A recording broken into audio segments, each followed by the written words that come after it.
அவன் கூட தான். ஆனா பரவாயில்லையா, அவனை தோக்கடிக்கிற மாதிரியே பேசுறேன். நான் உன்னை பார்த்து என்னைக்கு பயந்ததில்லை கேட்கறான். அப்படி இருக்கும்போது உன்னை பார்த்து எப்படி பயப்படுவேன்?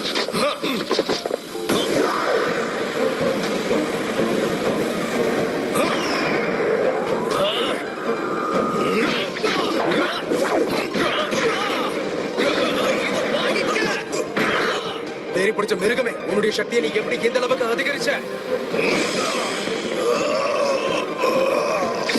நீங்க உங்க பெருமைக்கு ஏத்த மாதிரியே நல்ல வீரர்களா தான் இருக்கீங்க.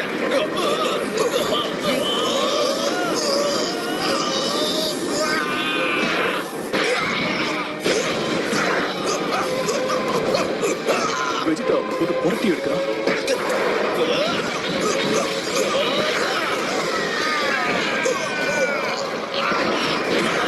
கவனத்தை ஏன் மேல வைக்கிறியா? காட்ஸ் என்ன பண்ணணும்னு மோட்டல்ஸ் சொல்லக்கூடாது.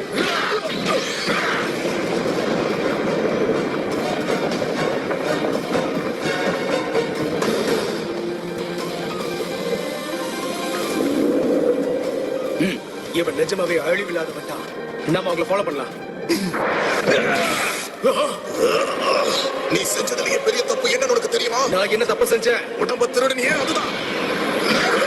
ஒவ்வொரு வசனம், ஒவ்வொரு செல்லும் அவனுடைய உடம்ப வாழ்க்கை முழுக்க இன்டர்நெட் மாற்றி போனதால உருவாக்கப்பட்டது. ஆனா அதை நீ எடுத்துக்கிட்ட. அப்படி இந்த செகண்ட் சயின்ஸ் இருக்க சக்தியை நம்ம எடுத்துக்கலாம். ஆனா உன்னால அதை புரிஞ்சுக்கவே முடியாது. அதை உருவாக்குறது நீ இல்ல. அதோட அந்த கோமாளி மாதிரியும் உன்னால யோசிக்க முடியாது.